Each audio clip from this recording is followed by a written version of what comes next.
Et si je vous disais que vous pouvez dissoudre un conflit en moins de 5 minutes sans confrontation? Oui, c'est possible. Et je vais vous expliquer comment.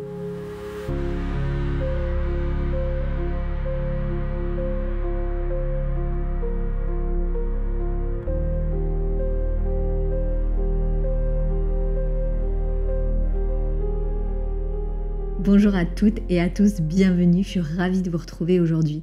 Je suis Armelle Latina, je suis coach de vie, sophrologue, spécialisée en neurosciences, en intelligence émotionnelle et en transformation humaine depuis plus de 10 ans. Aujourd'hui, nous allons explorer ensemble quelque chose qui me fascine. C'est comment votre cerveau peut devenir votre plus grand allié pour dissoudre les conflits, même avant qu'ils n'explosent. Préparez-vous à changer radicalement votre approche des relations humaines. Soyons honnêtes, qui n'a jamais vécu cette situation? Une discussion qui démarre normalement et soudain c'est l'escalade.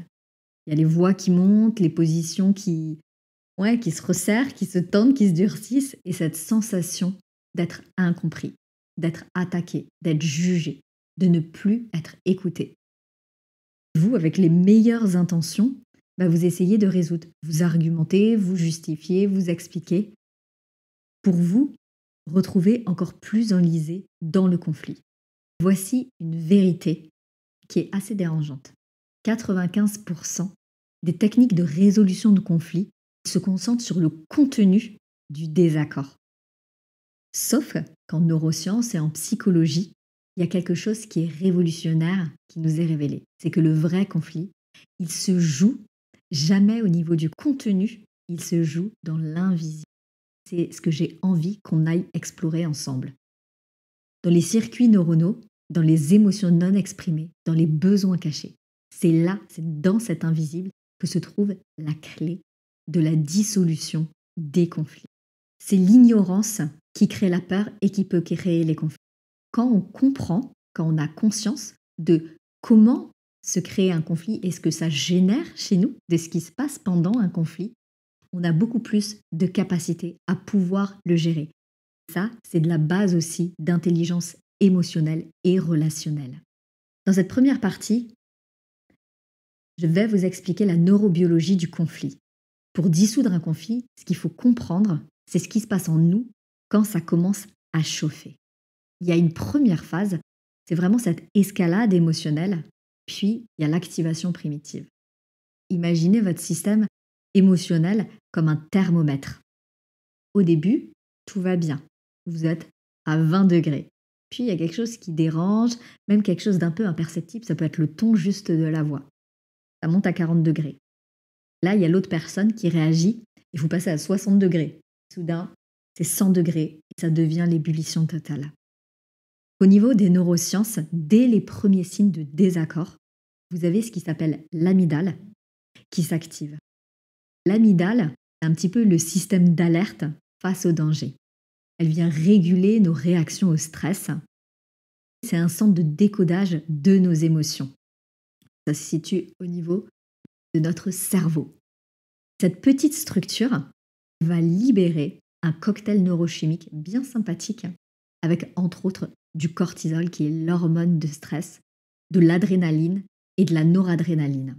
Donc, à ce moment-là, ce qui se produit, c'est que votre capacité d'écoute diminue drastiquement. Votre créativité pour trouver des solutions va s'évaporer. C'est votre cerveau primitif, ce qu'on appelle couramment le cerveau reptilien, qui prend le contrôle. Vous n'êtes plus dans la résolution, vous êtes dans la réaction, en mode survie. Puis il y a cette deuxième phase avec la synchronisation des tensions. Ça, c'est le plus étrange. Parce que quand vous montez en tension, l'autre personne monte aussi automatiquement. C'est un petit peu comme si des états émotionnels se reflétaient l'un l'autre et vous créez ensemble une spirale qui vous emporte tous les deux. Les cerveaux se synchronisent, sauf que c'est négativement.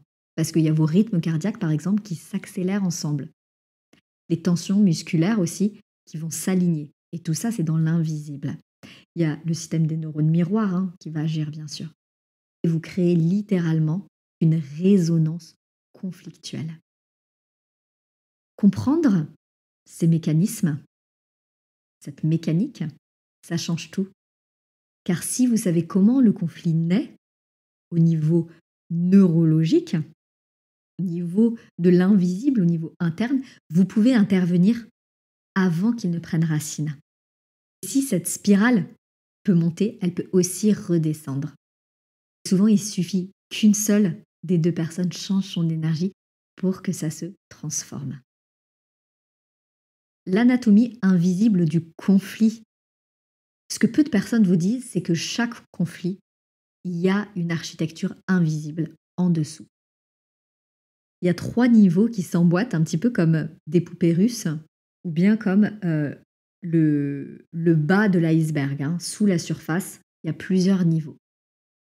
Le niveau 1, c'est tout ce qui est le contenu apparent. C'est la partie visible de l'iceberg. C'est ce dont vous pensez vous disputer. Ça peut être par exemple l'argent, ça peut être les tâches ménagères, ça peut être une décision professionnelle, ça peut être une discussion sur la politique. Mais c'est juste la surface. C'est l'écume du conflit. Le niveau 2, c'est tout ce qui est caché. C'est sous la surface. C'est les processus cachés. C'est les vrais enjeux. C'est les émotions authentiques. C'est par exemple le besoin de reconnaissance, la peur de perdre le contrôle aussi, la blessure de ne pas être entendu. Et ces processus ils sont rarement verbalisés et ils dirigent toute l'interaction. Pourquoi est-ce qu'ils sont peu verbalisés? Parce que souvent, ils sont inconscients, parce qu'on n'a pas appris à revenir à soi, à s'écouter aussi. Le niveau 3, c'est les positionnements identitaires. Au niveau le plus profond, il y a ce questionnement: qui suis-je dans cette relation? Est-ce que ma valeur est reconnue? Est-ce que mon territoire est respecté? C'est là que se joue la vraie bataille. Vos besoins humains fondamentaux. Le besoin d'être entendu, reconnu, sécurisé, aimé. Le besoin d'autonomie, de respect, de sens. Donc 90% des conflits se résolvent quand vous adressez au niveau 2 et au niveau 3 sans même toucher au niveau 1. Parce que les gens se sentent entendus, respectés dans leurs besoins profonds. Ils deviennent naturellement coopératifs. L'art de la dissolution des conflits. Nous allons maintenant entrer dans le concret. Comment dissoudre un conflit avec élégance, en agissant aussi sur votre neurobiologie. L'art de dissoudre un conflit, c'est vraiment un outil indispensable dans notre souveraineté et dans la posture de leadership, c'est-à-dire cette posture, cet état interne inébranlable. C'est pas qu'il ne se passe plus rien dans notre vie, c'est qu'on connaît parfaitement nos ressources internes et qu'on est capable de surfer sur la vague. C'est un état de certitude inébranlable de soi, d'amour de soi également. Le premier principe pour dissoudre le conflit, c'est de respirer avant d'agir. Oui, le pouvoir de la respiration. Quand vous sentez la tension monter, votre première mission, c'est de respirer. Vous faites 3 respirations profondes. Vous inspirez par le nez, vous expirez. De vraies respirations amples. Ça peut paraître très simple, mais c'est révolutionnaire. Parce que vous donnez à votre système nerveux le temps de se calmer, à votre sagesse le temps d'émerger. Ou de venir déconnecter aussi le système d'alerte. Le deuxième principe, c'est d'écouter l'émotion derrière les mots. Comme on l'a vu, sous la surface de l'iceberg, si quelqu'un vous attaque avec colère, l'objectif, c'est de ne pas répondre par la même chose, de ne pas répondre par la colère. Et répondez à la peur ou à la blessure qui se cache derrière. Par exemple, je sens que tu es inquiet. J'entends que c'est important pour toi. Donc, répondez à la peur, à la frustration et à la blessure qui se cache en dessous. Prenez un temps pour ça. Ça peut demander aussi de s'entraîner.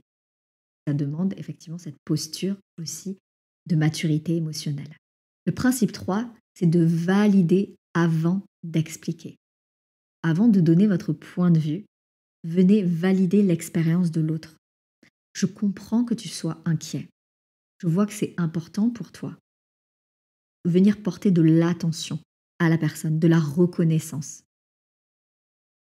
Un point de vigilance que je voudrais vous amener, c'est que valider ne veut pas dire être en accord. Cela veut dire reconnaître que l'autre a le droit de ressentir ce qu'il ressent même si vous n'êtes pas d'accord. Ça n'a rien à voir avec les conclusions. Le dernier principe, c'est transformer le contre en avec. Donc au lieu de vous battre l'un contre l'autre, battez-vous ensemble contre le problème. Et je dirais même, c'est pas se battre contre quelque chose. C'est de venir créer cette coopération. Comment est-ce qu'on peut trouver une solution qui marche pour nous deux? Cette simple question, elle réorganise toute la dynamique neuronale. La vérité, finalement, la plus profonde sur les conflits, c'est qu'ils ne sont jamais ce qu'ils semblent être. À chaque conflit, il y a vraiment toute cette danse déguisée entre les besoins humains fondamentaux. Il y a toute une sphère émotionnelle, inconsciente, invisible, comme on a pu le voir. Le besoin d'être vu, le besoin d'être entendu, d'être compris, d'être respecté, le besoin de sécurité, d'autonomie, de sens. Quand ces besoins ils sont menacés, le cerveau active ses mécanismes de défense, de protection. Nous interprétons cela comme de l'hostilité. La révélation centrale, c'est que dissoudre un conflit, ce n'est pas gagner. Ce n'est même pas trouver un compromis, c'est vraiment révéler les besoins cachés, créer un espace où ils peuvent coexister.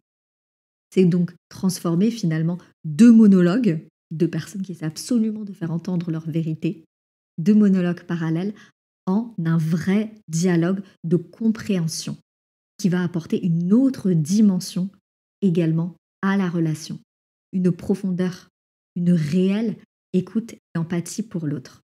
Quand vous maîtrisez cette approche, il y a vraiment quelque chose de magique qui se produit. C'est que les gens ne se sentent plus en conflit avec vous, même quand vous n'êtes pas d'accord. Ils se sentent compris. Et une personne qui se sent comprise devient naturellement collaborative. Voici l'histoire d'un couple que j'ai accompagné. Je vais transformer les prénoms pour conserver leur anonymat. On va dire qu'ils vont s'appeler Paul et Sophie. C'était un couple qui était en crise que j'ai accompagné il y a quelques années. Ils se disputaient constamment au niveau de l'argent. C'était les factures, les vacances, les investissements, les achats de madame, ou bien le fait que monsieur fasse autrement.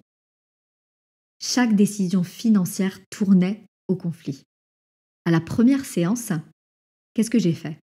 J'ignore complètement l'argent. Je viens explorer leurs besoins cachés.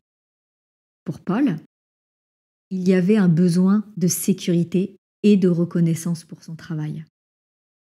Pour Sophie, il y avait ce besoin de liberté, de partage des décisions. Donc en fait, l'argent n'était que le terrain sur lequel il venait exprimer des besoins qui étaient non satisfaits, qui déclenchaient justement cette colère. Une fois que ces besoins ils ont été reconnus et adressés, il y a eu ce premier stade où les décisions financières étaient devenues beaucoup plus fluides.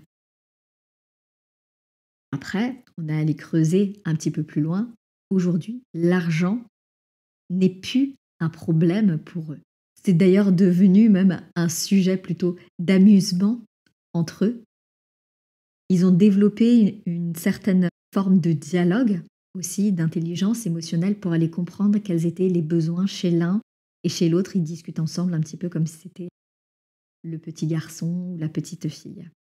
La vraie maîtrise dans la dissolution des conflits, ça ne réside pas dans les techniques, mais vraiment dans ce changement de paradigme fondamental. Parce que la vérité la plus belle sur les conflits, encore une fois, c'est qu'ils ne sont jamais ce qu'ils semblent être. Si je peux reprendre, voilà, Paul et Sophie, ça n'avait rien à voir avec l'argent. L'argent n'était pas le problème finalement. Chaque conflit, c'est une invitation déguisée. C'est une invitation à mieux vous connaître, à mieux connaître l'autre aussi et à venir approfondir la relation. C'est une opportunité de grandir ensemble. Quand vous cessez de voir les conflits comme des problèmes à éviter, alors vous commencez à les voir comme des portes vers plus d'authenticité, de connexion. Là, il y a tout qui change. le changement de perception, c'est un acte de transformation. Vous développez l'intelligence du cœur. C'est cette capacité à naviguer dans les émotions humaines avec sagesse et avec compassion. Cette intelligence transforme non seulement vos relations, mais aussi votre rapport à la vie.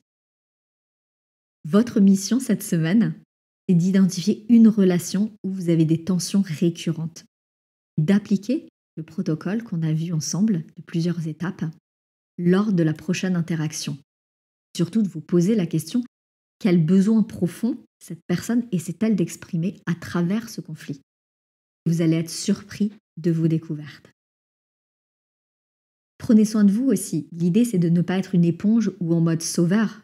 C'est d'être vraiment dans cette humanité, dans cette compréhension, dans cette empathie authentique. Partagez vos expériences en commentaire sans nommer la personne, bien sûr. Vos témoignages inspirent toute la communauté. Si cette approche vous inspire, likez cette vidéo, partagez-la avec quelqu'un qui en aurait besoin. Abonnez-vous pour avoir plus de contenu sur la psychologie relationnelle, entre autres. Rappelez-vous, un conflit dissous, ce n'est pas un conflit évité, c'est une relation qui a été transformée. Je vous dis à très bientôt pour explorer ensemble d'autres subtilités sur l'intelligence relationnelle et émotionnelle, venir grandir votre leadership, donc votre épanouissement dans toutes les sphères de votre vie. Je vous dis à très vite.